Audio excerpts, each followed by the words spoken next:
నమస్తే, welcome to ఉదయం news bulletin. ముందుగా హెడ్లైన్స్ చూద్దాం.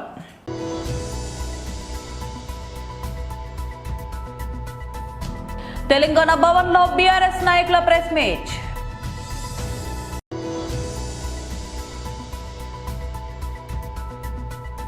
వైఎస్ఆర్సీపీ నాయకులు ప్రెస్ మీట్.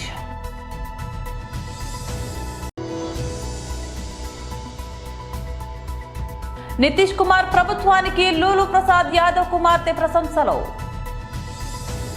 తెలంగాణ భవన్లో బీఆర్ఎస్ నాయకులు ప్రెస్ మీట్ నిర్వహించారు. అంటే వాళ్ళు ఓటు కింద అని చెప్పని జూబ్లీహిల్స్లో పంచినట్టే ఆడ కూడా పంచే ప్రయత్నం చేసిండ్రు.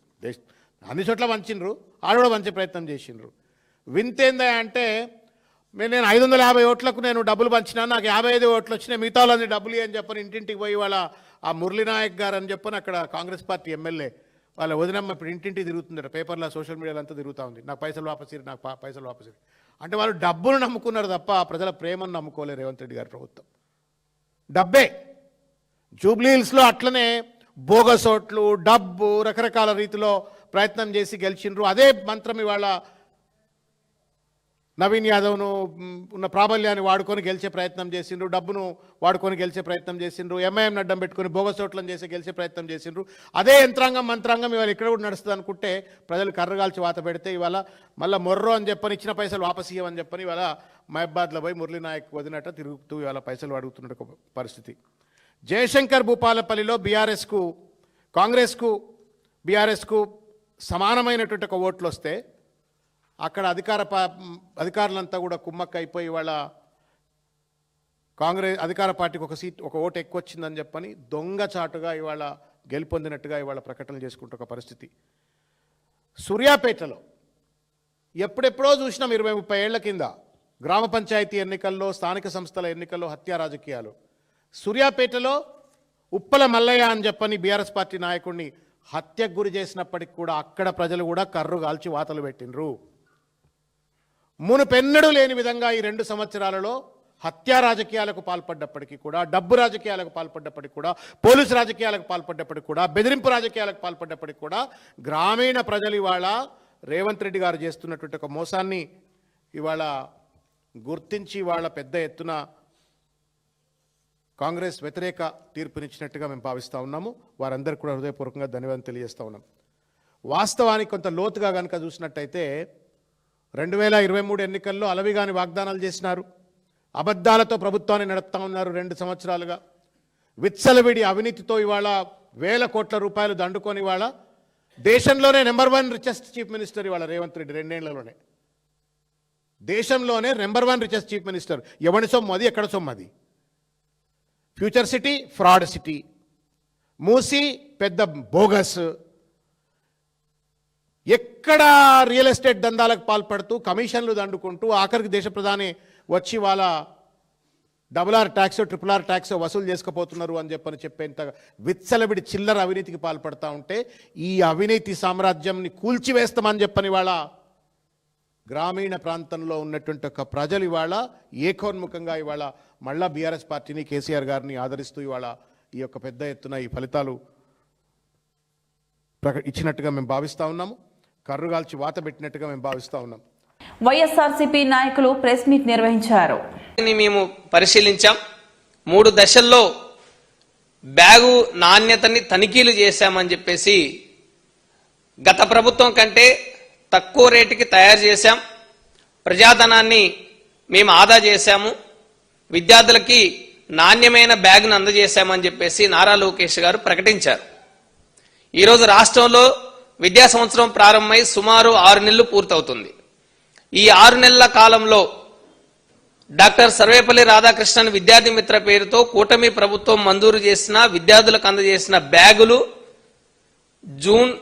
ఇప్పటి వరకు పూర్తి స్థాయిలో బ్యాగులను అందించలేకపోయింది. విద్యార్థులకు ఇచ్చిన బ్యాగులు చాలా నాణ్యతా లోపంతో ఉన్నాయి.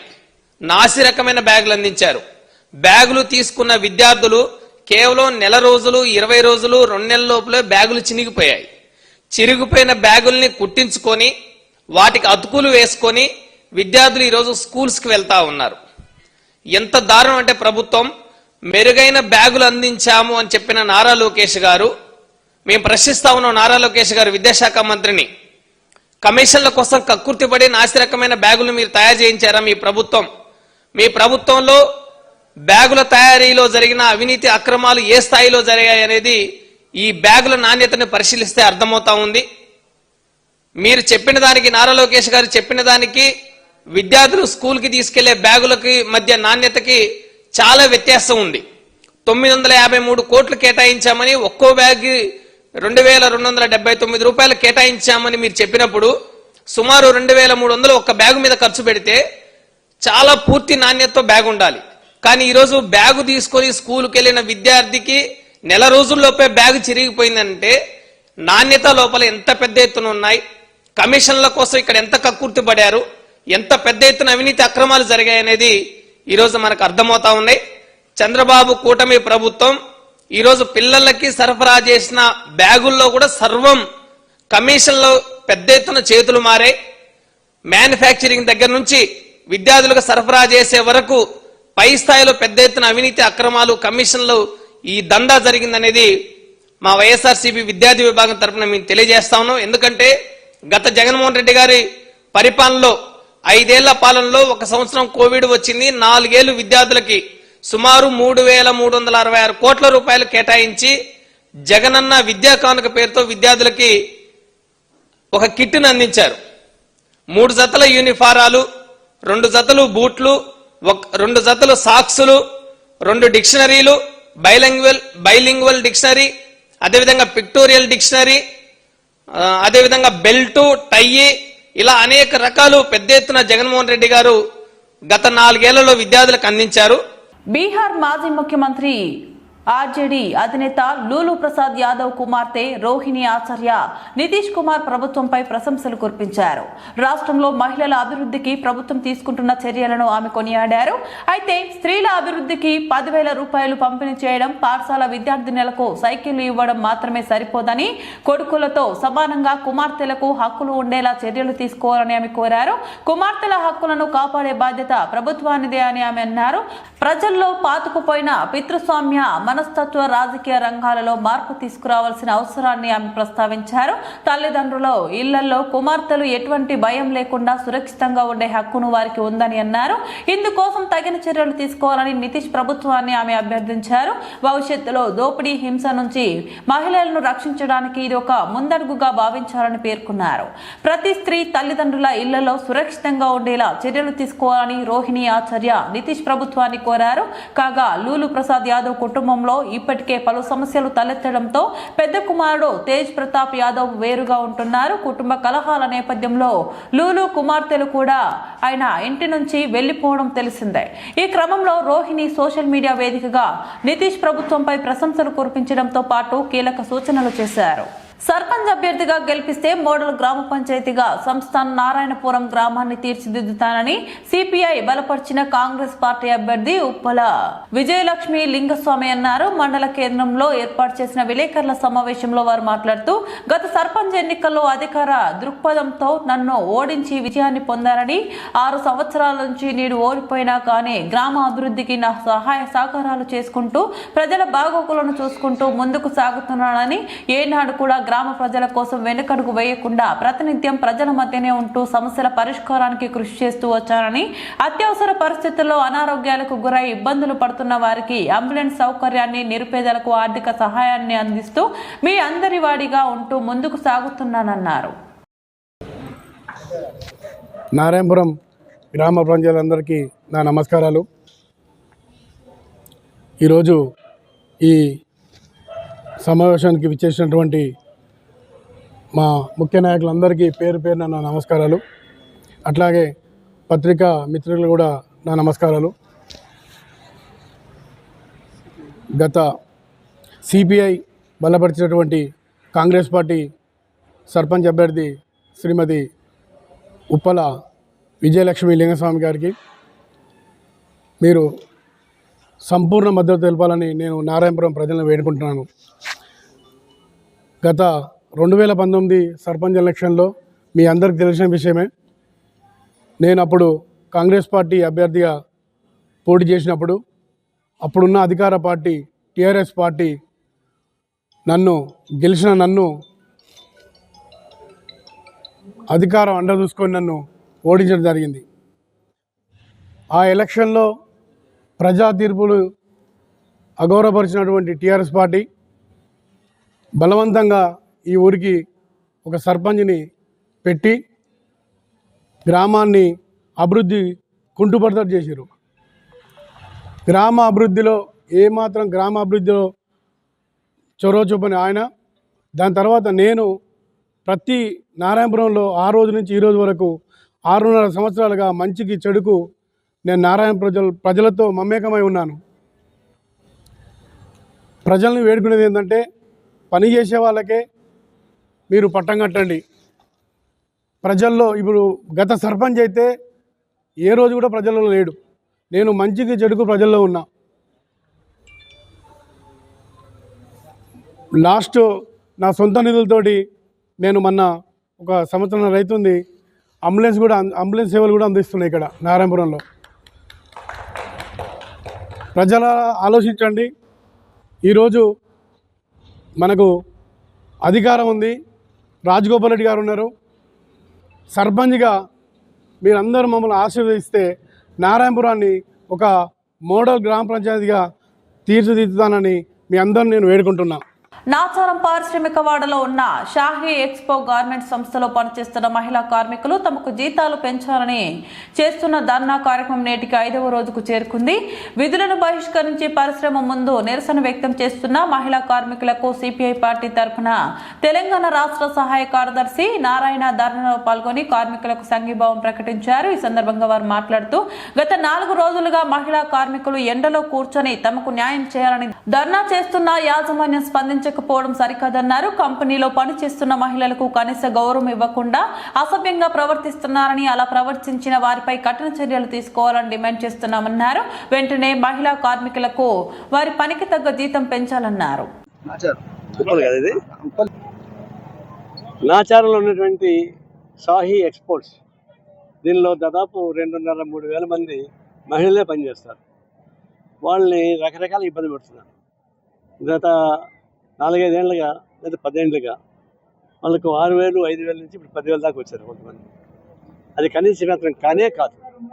పైపెచ్చు ఇచ్చే జీతం తక్కువైనా లోపల మహిళల్ని బాగా హింసిస్తున్నారు. బాత్రూమ్ పోతే టైమింగ్స్, బాత్రూమ్ కూడా పోయకుండా ఆపడం అంటే ఇంతకన్నా మంచి కష్టం ఇంకోటి.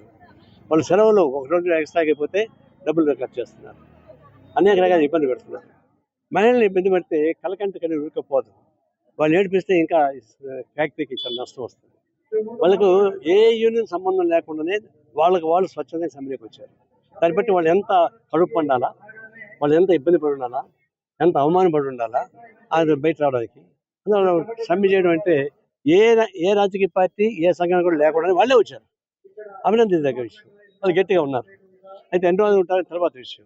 ఇప్పుడు మేనేజ్మెంట్ వచ్చింది, కొన్ని హామీలు ఇచ్చాయి. హామీ మాకు అసలు మేనేజ్మెంట్ రావాలా, 1 వారం టైం ఇస్తామంటున్నారు. దాని మీద నమ్మకం ఉండేది వర్కర్స్కి, ఎందుకంటే వాళ్ళు ఇంతకుముందు మోసం చేశారు కాబట్టి. అయితే ఇది సమస్య అటు వదిలిపెట్టకుండా రాష్ట్ర ప్రభుత్వం, లేబర్ డిపార్ట్మెంటు దీన్ని పట్టించుకొని పరిష్కారం చేయాలి. మాకేం సంబంధం అనుకుంటే 40 రోజులకి ఆవేశం వస్తే ఆవేశం ఏంటి, ఫ్యాక్టరీ ధ్వంసం చేస్తారు. వాళ్ళు ఆవేశం ధ్వంసం చేయమని నేను చెప్పడం లేదు, కానీ చేస్తారు. అప్పుడు ల్యాండ్ ఆర్డర్ వస్తాను వస్తే ఎంతమంది జైల్లో పెడతారు? మహిళలను జైల్లో పెడతారా? వాళ్ళకి అందరికీ భోజనాలు పెడతారా? అన్న తిక్కాన మీకుందా? చెప్పిన మీరు జైలుగా పోండి, మంచిగా ఉంటుంది. వాళ్ళు గంటగంటలు భోజనం పెడతారు, వద్దంటే కాఫీ ఇస్తారు, టిఫిన్ ఇస్తారు, మధ్యాహ్నం లంచ్ పెడతారు, ఆదివారం మాంసం పెడతారు, మధ్యాహ్నం కోడిగుడ్లు ఇస్తారు. అయితే మీకు లోపంతా మీ మొగుడు మీతో ఉండరంతే. ఇప్పుడు డిమాండ్ చేయండి, నా మొగుడు మాకు కావాలి అడగండి, ఆడే కాపని చూసుకోండి అని చెప్పింది. అంతదాకా పోతుంది. ఇది పరిష్కారం ఏమని కోరుతున్నాం. లేకుండా గత 4 ఏళ్లుగా అంబర్పేట్ నియోజకవర్గం పరిధిలోని చే నెంబర్ నుంచి గోల్నాక వైపు జరుగుతున్న రోడ్డు పనుల కారణంగా అంబర్పేట, ఉప్పల్, రామంతపూర్ పరిధి ప్రజలు తీవ్ర ఇబ్బందులు పడ్డారు. చివరికి ఈ సమస్యకు పరిష్కారం లభించింది. అంబర్పేట్ బీఆర్ఎస్ ఎమ్మెల్యే కాలేరు వెంకటేష్ చొరవతో ఈ సర్వీసు రోడ్డు ప్రారంభమైంది. ఈ సందర్భంగా ట్రాఫిక్ సమస్యలు గణనీయంగా తగ్గనున్నాయని బీఆర్ఎస్ సీనియర్ నాయకులు చింతల నరసింహారెడ్డి అన్నారు. రోడ్డు రాకపోకలు ప్రారంభమైన నేపథ్యంలో స్థానికులు హర్షం వ్యక్తం చేస్తూ ఎమ్మెల్యేకు కృతజ్ఞతలు తెలిపారు. తర్వాత బీఆర్ఎస్ పార్టీ నాయకులు నూతనంగా ప్రారంభించిన ఈ సర్వీసు రోడ్డును పరిశీలించారు. ఈరోజు అంబర్పేట్ ఫ్లైఓవర్ నిర్మాణంలోని భాగంలో చై number 2 Golnaka service road complete చేయడానికి గత 4 సంవత్సరాల నుంచి ఈ రోడ్ బంద్ చేయడం జరిగింది. మెయిన్ ఈ రోడ్ నుండి కోటి కానీ, హ్యాబిట్స్ కానీ, చాదర్ఘట్ కానీ, తర్వాత కాచిగూడ రైల్వే స్టేషన్కు వెళ్ళడానికి ఇది ముఖ్యమైన దారి. అందులో భాగంగా ఈ దారి గత 4 సంవత్సరాల కింద మొట్టమొదటిగా ఈ ఫ్లైఓవర్ వర్క్ స్టార్ట్ చేసినప్పుడు ఈ దారిని బంద్ చేయడం జరిగింది. అప్పటి నుంచి అంబర్పేట ప్రజలు చాలా ఇబ్బంది పడతా ఉంది. అయితే ఈ 6 నెలల కింద ఈ ఫ్లైఓవర్ కంప్లీట్ అయిందని చెప్పి పైన ఫ్లైఓవర్ ఓపెన్ చేసి వెళ్ళిపోయారు. కానీ ఇక్కడ చిన్న సమస్య వలన ఈ చై నెంబర్ 2 గోల్నాక సర్వీస్ రోడ్ అన్నది ఓపెన్ కాక చాలా ఇబ్బంది గురైంది ఇక్కడ అంబర్పేట ప్రజలు కానీ, అక్కడ మిగతా ఉప్పల్ నుంచి, రామంతపూర్ నుంచి కూడా ఇక్కడ వచ్చే ట్రాఫిక్ అంతా చాలా ఇబ్బంది గురైనారు. అందులో భాగంగా ఈ మన బస్సులు కానీ, ఇంకా మా ట్రాఫిక్ కానీ ఇటు గోల్నాక నుండి తిరిగి ఆలీకేప్ చౌరస్తా, లేకపోతే జిందాల్ చౌరస్తా, వెనుక నుండి కొత్త బ్రిడ్జ్ అని చెప్పి ఇదంతా ట్రాఫిక్ చాలా ఇబ్బంది పడుతూ రోజు ఆఫీసులకు వెళ్ళడం కానీ, స్కూళ్ళకు వెళ్ళడం కానీ, వివిధ పనులకు వెళ్ళడం కానీ, శుభకార్యాలకు వెళ్ళడం కానీ, వాళ్ళు 1/2 అవర్లో పోవాల్సిన వాళ్ళు 2 గంటలు లేటు పోయి ప్రతి దగ్గరికి చాలా ఇబ్బంది పడ్డారు, చాలా అవస్థ అనుభవించారు. అయితే ఈ స్థానికంగా ఏదైతే ఇక్కడ చిన్న సమస్య ఉందో ఈ సమస్యను మా స్థానిక ఎమ్మెల్యే శ్రీ కాలేరు వెంకటేష్ గారు చాలా చొరవ తీసుకొని, తను చాలా దీని మీద ఇంట్రెస్ట్ తీసుకొని ఈ సర్వీస్ రోడ్డు ఏ విధంగానైనా ఓపెన్ చేయాలన్న ఉద్దేశంతో ఆయన చాలా కష్టపడి ఇక్కడ లోకల్ వాళ్ళతో ఒకసారి కాదు, దగ్గర ఒక 100 సార్లు వాళ్ళతో కూర్చోబెట్టి మీటింగ్లు చేసి చిన్న సమస్య ఉన్న ఆ సమస్యను పరిష్కరించి ఈ రోడ్డు ఓపెన్ చేయడానికి తను కారకుడయ్యాడు. కాబట్టి అదేవిధంగా ఏదైతే ఈ రోడ్డు వాళ్ళు ఈ సమస్యను తీర్చుకొని వాళ్ళు క్లియరెన్స్ ఇచ్చిన తర్వాత కూడా ఇక్కడ రోడ్ కాంట్రాక్టర్, రోడ్ అధికారులు కూడా అలసత్వం ప్రవర్తించి ఈ రోడ్ను ఓపెన్ చేయడంలో చాలా ఆలస్యం చేసినారు. అయితే గత 10 రోజుల కింద ఎమ్మెల్యే గారే స్వయంగా వచ్చి ఈ రోడ్ను విజిట్ చేసి అధికారులను ప్లస్ కాంట్రాక్టర్ను తను ఎప్పుడు కూడా ఎవరిపైన కూడా గట్టిగా మాట్లాడు. అట్లాంటిది మొన్న 10 రోజులు వాళ్ళకు గట్టిగా మాట్లాడి మీకు 10 రోజులు కనుక ఓపెన్ చేయకుంటే ఈ వర్క్ నేనే చేసుకొని నేనే పబ్లిక్ దీన్ని ఉపయోగంలోకి తీసుకొస్తా అని చెప్పి హెచ్చరించి వాళ్ళను సముదాయించి ఈ రోడ్ను 10 రోజులు అని చెప్తే ఇప్పుడు 8 రోజులు అయింది. 8 రోజుల్లో కంప్లీట్ చేసినారు ఈ రోడ్డు. ఇప్పుడు ఇది ఉపయోగంలోకి వచ్చింది. కాబట్టి ముందుగా అంబర్పేట ప్రజల తరఫున, అదేవిధంగా ఈ రోడ్డు మీద ఎవరైతే ఉపయోగించుకుంటారో వాళ్ళందరి తరఫున ఎమ్మెల్యే కాలేరు వెంకటేష్ గారికి అభినందనలు తెలియజేస్తా ఉన్నాం. జీహెచ్ఎంసీ వార్డు డీలిమిటేషన్ ప్రక్రియ పూర్తిగా అన్యాయంగా జరిగిందని ప్రజలు తీవ్రంగా ఆగ్రహం వ్యక్తం చేస్తున్నారు. నూతన సరిహద్దులను ఏ ప్రమాణాలు ఆధారంగా నిర్ణయించారో అధికారులు స్పష్టత ఇవ్వకపోవడంతో గందరగోళ పరిస్థితి నెలకొంది. సరైన మార్గదర్శకాలు, నియమాలు పాటించకపోవడం వల్ల ప్రజల్లో భారీ అసంతృప్తి వ్యాపించింది. ఈ నిర్ణయం రాజకీయ ప్రయోజనాల కోసమే తీసుకుంటున్నట్లు కనిపిస్తుందని పలువురు విమర్శిస్తున్నారు. నమస్తే. ఇటీవల జిహెచ్ఎంసి చేసిన వార్డుల పునర్విభజన పూర్తిగా అసంబద్ధంగా, అన్యాయంగా ఉంది. కేవలం సీఎం గారి ఆదేశాల మేరకు చేసినట్టు, కేవలం సీఎం గారి ప్రయోజనాలకు, తాత్కాలిక రాజకీయ ప్రయోజనాలకు చేసినట్టు ఉంది. ఈ విధంగా డివిజన్లు చేయడం మూలంగా ఒక్కొక్క డివిజన్లో 50 నుంచి 60 వేల ఓటర్లు ఉన్నారు. కొన్ని డివిజన్లలో కేవలం 20 నుంచి 25 వేల మంది ఓటర్లు మాత్రమే ఉన్నారు. ఏ ప్రాతిపదికన మీరు ఈ డివిజన్ల విభజన చేసిండ్రు అని అధికారులను మేము ప్రశ్నించినప్పుడు జనాభా ప్రాతిపదికన అని ఒకసారి, ఓటర్ల ప్రాతిపదికన అని ఒకసారి, భౌగోళిక కేంద్రాల ప్రాతిపదికన అని ఒకసారి, అదేవిధంగా ఒక అసెంబ్లీలోనే ఒక డివిజన్ మొత్తం రావాలని, ఒక సర్కిల్లోనే ఒక డివిజన్ రావాలని, ఈ విధంగా అనేక ప్రాతిపదికలను తీసుకొని చేసినామని చెబుతున్నప్పటికీ కూడా ఏ ప్రాతిపదికను కూడా వాళ్ళు పూర్తిగా పాటించకుండా కేవలం ఎంఐఎం పార్టీకి మాత్రమే లబ్ధి చేకూరేటట్టు కావాలని సీఎం గారు ఆదేశాలు ఇచ్చి చేసినట్టు క్లియర్గా ఇక్కడ కనిపిస్తుంది. కాబట్టి ప్రజలందరితోని మనవి చేసేది ఏంటంటే, ఈ విధంగా పునర్విభజన చేసినట్టయితే సమాజానికి చాలా నష్టం ఏర్పడుతుందని, జీవితాంతం కష్టపడి కట్టిన ట్యాక్సులు ఎవరికో కడుపు నింపడానికి ఉన్నట్టుగా ఉంటుందని ప్రజలు భావించి ఈ జిహెచ్ఎంసీ ఎన్నికలను బహిష్కరిస్తామని ప్రభుత్వానికి ముఖ్యమంత్రి గారికి హెచ్చరించవలసిందిగా మా యొక్క మనవి. అదేవిధంగా బడ్జెట్ కేటాయించినప్పుడు ఒక డివిజన్కు ఆ బడ్జెట్ పెద్ద డివిజన్కు సరిపోకపోగా చిన్న డివిజన్లో మాత్రం ఎక్కువ ఈ అవినీతి ఏర్పడే అవకాశం ఉన్నది. కాబట్టి డివిజన్కు ఇతర డివిజన్కు మధ్యలో తారతమ్యము ఏదో కొద్దిగా ఉండాలి, కానీ ఇంత పెద్ద ఎత్తున తారతమ్యం ఉండకుండా చూడవలసిందిగా మనవి. అదేవిధంగా రాజకీయ పార్టీలన్నిటికి కూడా మా యొక్క మనవి ఏంటంటే కోర్టును ఆశ్రయించి ఇమ్మీడియట్లీ ఈ యొక్క పునర్విభజనను ఆపివేసేటట్లు, తర్వాత సరైన రీతిలో అన్ని రాజకీయ పార్టీలను పిలిచి, రాజకీయ నిపుణులను పిలిచి, రాజకీయ విశ్లేషకులను పిలిచి సమాజానికి ఉపయోగపడేటట్టు పునర్విభజన కార్యక్రమము చేసేటట్టు కోర్టు నుంచి ఆర్డర్ తీసుకొని రావాల్సిందిగా మనవి. కేవలం తాత్కాలిక ప్రయోజనాలను ఆశించి ఎవరినో సంతృష్టి పరచడానికి, కేవలం కొందరు రాజకీయ నాయకుల స్వలాభానికి మొత్తం సమాజం యొక్క ప్రయోజనాలను, ప్రజా ప్రయోజనాలను అన్నిటిని కూడా ఫనంగా పెట్టి ఈ విధంగా చేయడం సరికాదని ప్రజలకు తెలియజేయవలసిన అవసరం ఉంది. అదేవిధంగా రాజకీయ పార్టీలకు చెందిన కార్యకర్తలందరూ కూడా భవిష్యత్తులో ఇది చాలా నష్టం చేకూర్చే నిర్ణయం కాబట్టి పార్టీలకు అతీతంగా అందరూ కూడా ప్రజలకు తెలుపవలసిన అవసరం ఉన్నది. బులెటిన్ ముగించే ముందు మరోసారి హెడ్లైన్స్ చూద్దాం.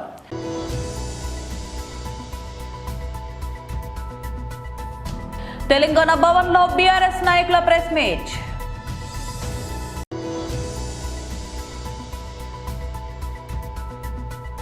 వైఎస్ఆర్సీపీ నాయకులు ప్రెస్ మీట్.